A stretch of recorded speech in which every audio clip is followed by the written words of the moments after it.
Imagina que en tu bolsillo hay un objeto que suena 1.800 millones de veces al día en todo el planeta.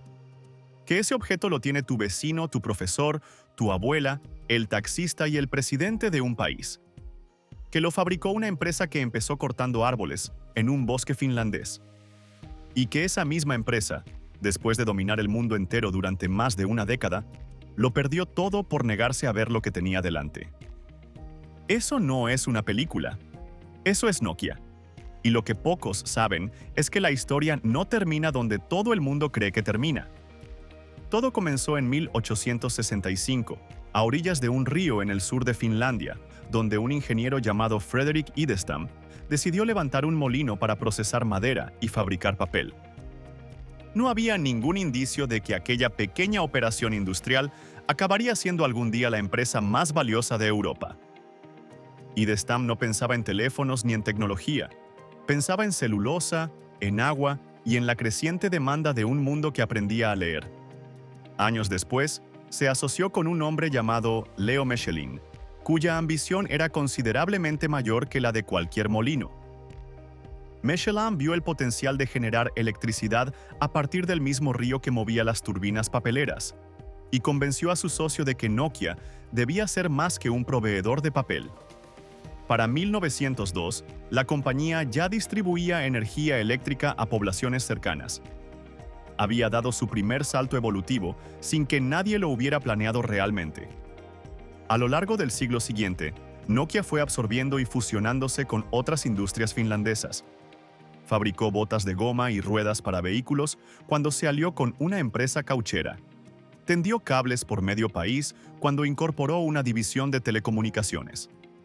En 1967, todas esas capas de historia industrial quedaron unificadas bajo una sola razón social.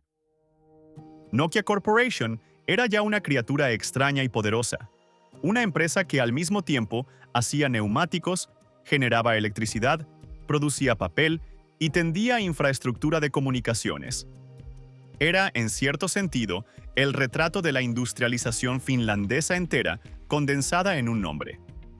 Hubo incluso un breve periodo en que Nokia rozó el mundo de la defensa, cuando en los años 60 adquirió una compañía de equipamiento militar.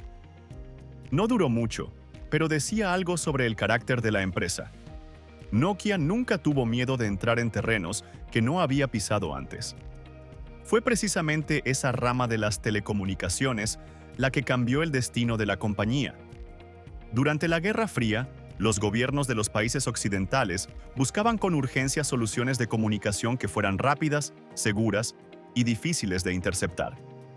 Nokia, que ya fabricaba equipos de radio y sistemas de señalización, entró en ese mercado con discreción pero con determinación. Nadie hablaba de ello en los periódicos. Era tecnología seria, funcional, alejada del glamour. Pero fue ese conocimiento técnico acumulado en silencio el que permitió que, en 1979, Nokia se asociara con otra empresa local llamada Salora para crear una división orientada al teléfono móvil de automóvil. El primer aparato que produjeron juntos era una bestia de 10 kilogramos que iba instalada en el maletero del coche. No era exactamente algo que pudiera llevarse al bolsillo, pero era un principio. En 1984 presentaron un dispositivo que, comparado con el anterior, era casi liviano, el Talkman. 5 kilos de plástico negro con forma de maletín, con una antena que sobresalía como una antena de radio. Hoy haría gracia. Entonces era el futuro. Y en 1987 llegó algo que cambió la percepción pública de Nokia de forma definitiva. El Cityman 900, un teléfono que pesaba menos de 1 kilo y podía llevarse en la mano, fue fotografiado en manos de Mikhail Gorbachev durante una visita oficial a Helsinki. Esa imagen dio la vuelta al mundo. Un líder soviético hablando por un teléfono móvil finlandés en plena Guerra Fría era una declaración sin palabras. Los finlandeses empezaron a llamarlo el Gorba. Nokia dejó de ser una empresa industrial para convertirse, de repente, en un símbolo de modernidad. Lo que vino después fue una ascensión tan vertiginosa que resulta casi difícil de creer cuando se mira desde hoy.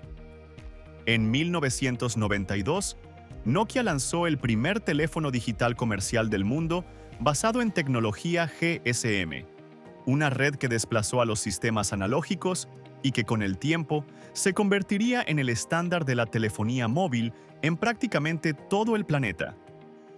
El aparato no tenía un nombre especialmente inspirado. Se llamaba simplemente 1011 por la fecha de su presentación, pero su importancia histórica era enorme. Su precio, ajustado a la actualidad, habría rondado los 500 o 600 euros, lo que lo convertía en un privilegio de directivos y políticos más que en un objeto de uso cotidiano. Nokia no estaba fabricando un teléfono más. Estaba pavimentando la carretera por la que circularía el tráfico de comunicaciones del mundo durante los años siguientes. A mediados de los 90 la cosa se aceleró. El 2110 fue el primer teléfono de la compañía que incluía ese tono de llamada que el mundo entero acabaría reconociendo sin necesidad de contexto alguno. Una melodía basada en un vals del siglo XIX que comenzó a sonar en oficinas, autobuses, restaurantes y cines de todos los rincones del planeta. El 8110, con su cuerpo curvo y elegante, se coló en el imaginario de la cultura popular cuando apareció en la gran pantalla en una película de ciencia ficción que llenó los cines del mundo entero.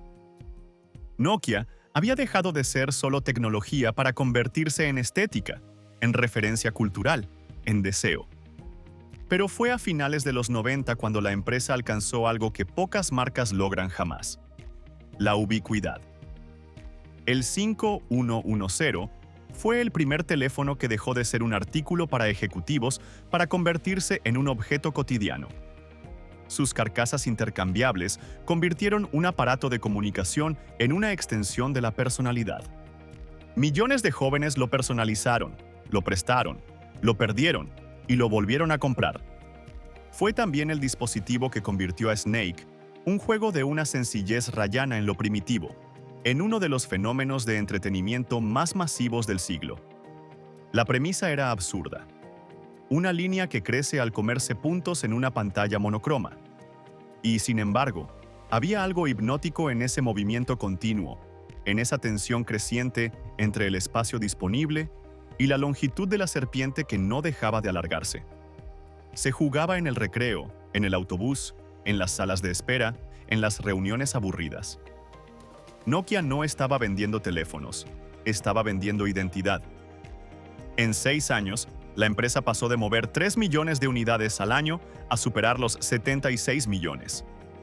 Motorola, que hasta entonces había llevado las riendas del sector, quedó atrás. Si a ti también te tocó vivir esa época, si reconoces algo de todo esto, dale like al video, que me ayuda muchísimo. Y si quieres saber cómo esta misma empresa que tenías en el bolsillo acabó perdiéndolo todo, suscríbete para no perderte el resto de la historia. Déjame también en los comentarios si tuviste un Nokia y cuál fue el tuyo. Me encanta leerlos.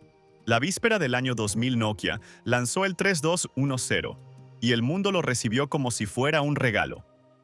Antena integrada para que no sobresaliera nada. Texto predictivo para escribir más rápido. Vibración para no molestar en reuniones y 3 juegos incluidos, entre ellos una nueva versión de Snake. 160 millones de unidades vendidas. El número es tan grande que casi pierde significado. Y entonces llegó el 3310. Compacto, sólido, casi indestructible, con una batería que duraba días y un juego que se convirtió en cultura compartida. 126 millones más. En el año en que el mundo temía que los ordenadores colapsaran con el cambio de milenio, Nokia vendía felicidad portátil a precio asequible. En 2003, el 1100 lo hizo otra vez, pero en otra dimensión. Diseñado explícitamente para mercados donde la electricidad llegaba de forma irregular, donde el polvo y el calor eran condiciones normales de uso, y donde $100 era una suma de dinero que merecía respeto. El 1100 llegó con linterna incorporada, carcasa antideslizante, una batería que aguantaba más de una semana y el peso justo para que no fuera una carga. No tenía cámara, no tenía pantalla en color, no tenía prácticamente nada de lo que en otros mercados ya se consideraba indispensable. Tenía exactamente lo que necesitaba tener: fiabilidad. 250 millones de unidades. Es el teléfono más vendido de la historia de la humanidad hasta el día de hoy.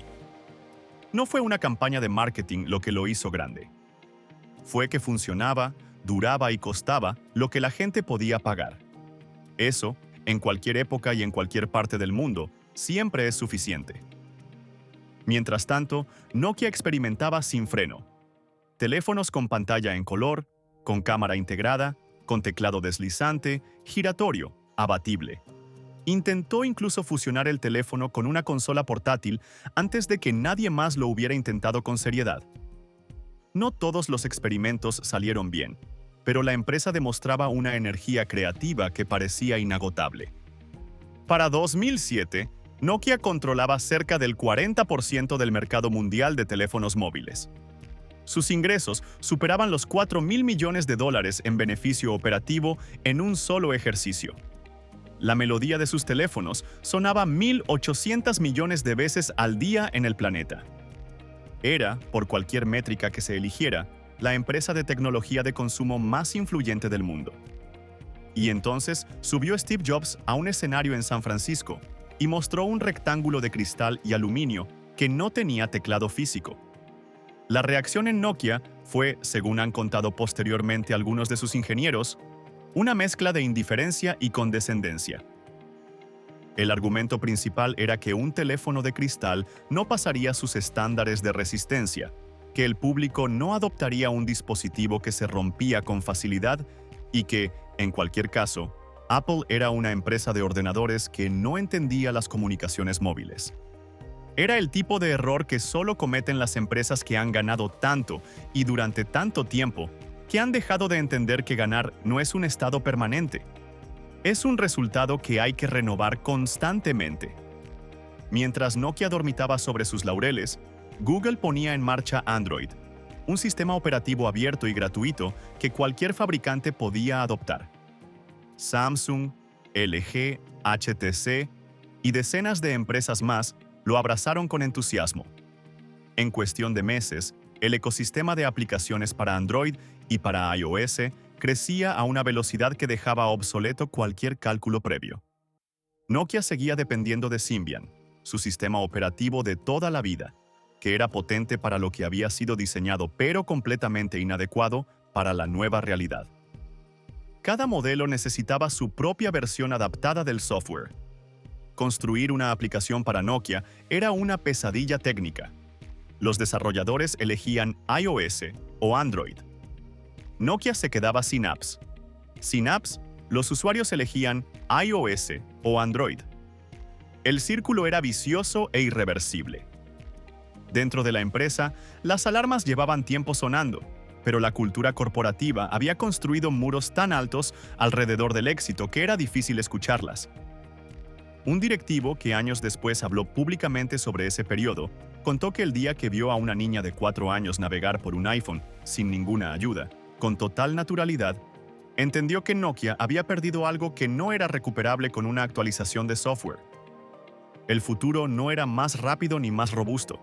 El futuro era más intuitivo. Y ellos habían dejado de trabajar en intuitividad mucho tiempo atrás. La compañía tenía un proyecto llamado MeGo, desarrollado junto a Intel, que técnicamente era sólido y prometedor. Sus ingenieros hablaban de él como de la oportunidad de construir algo propio, independiente, sin depender de plataformas ajenas. Pero la burocracia interna lo ahogó. Los departamentos competían entre sí en lugar de colaborar. Las decisiones tardaban meses en tomarse y cuando llegaban ya era tarde para implementarlas. Había reuniones para decidir cuándo habría reuniones para decidir. La empresa que un día había dado saltos evolutivos, casi instintivos, del papel a la electricidad, de la electricidad a los cables, de los cables a los teléfonos, se había convertido en un organismo tan grande y tan pesado que ya no podía moverse con rapidez. Nokia tenía el conocimiento, tenía los ingenieros, tenía los recursos. No tenía la agilidad ni la humildad necesarias para usarlos. En 2010 llegó Stephen Elop, el primer consejero delegado externo en toda la historia de la empresa, llegado directamente desde Microsoft. Su diagnóstico lo resumió en un documento interno que terminó siendo filtrado a la prensa y que describía la situación de Nokia como la de alguien de pie sobre una plataforma petrolera en llamas, obligado a elegir entre arder o saltar al mar helado. La metáfora era acertada. La decisión que tomó a continuación, no tanto. En lugar de adoptar Android, que era la plataforma que el mercado ya había elegido, apostó por una alianza exclusiva con Microsoft y por Windows Phone, un sistema que apenas tenía usuarios, carecía de aplicaciones y pedía a la gente que aprendiera un idioma nuevo en un momento en que el mundo ya había decidido qué idioma quería hablar. Nokia lanzó la serie Lumia con diseños llamativos, colores vibrantes, y en el caso del Lumia 1020, una cámara de 41 megapíxeles que era técnicamente superior a cualquier cosa que existiera en el mercado. Fotógrafos aficionados y profesionales la celebraron. Las revistas de tecnología llenaron páginas con comparativas en las que el Lumia ganaba en calidad de imagen. El hardware era impresionante. El problema era que nadie compra un teléfono para admirar el hardware. Lo compra para usarlo. Y Windows Phone era frustrante de usar, incompleto en sus funcionalidades y huérfano en su catálogo de aplicaciones. Instagram tardó años en llegar. Spotify apareció con limitaciones. La gente no estaba dispuesta a renunciar a las herramientas de su rutina diaria solo por tener una cámara mejor. Las ventas se desplomaron. La cuota de mercado se hundió. Las pérdidas se acumularon. En 2014, Microsoft compró la división de móviles de Nokia por $7.000 millones. Elop volvió a su antigua empresa con una compensación millonaria en el bolsillo. Las fábricas cerraron. Los trabajadores fueron despedidos por miles. En las ciudades finlandesas que habían construido su economía local alrededor de Nokia, la sensación era la de un duelo colectivo.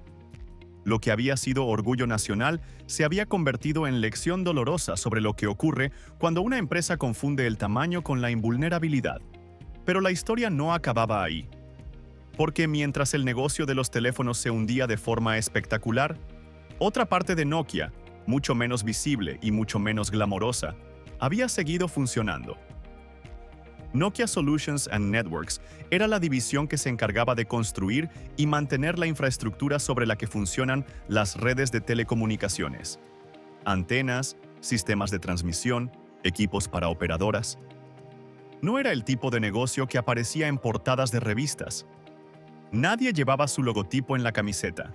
Pero era esencial, rentable y estaba construido sobre décadas de conocimiento técnico que ningún competidor podía replicar fácilmente.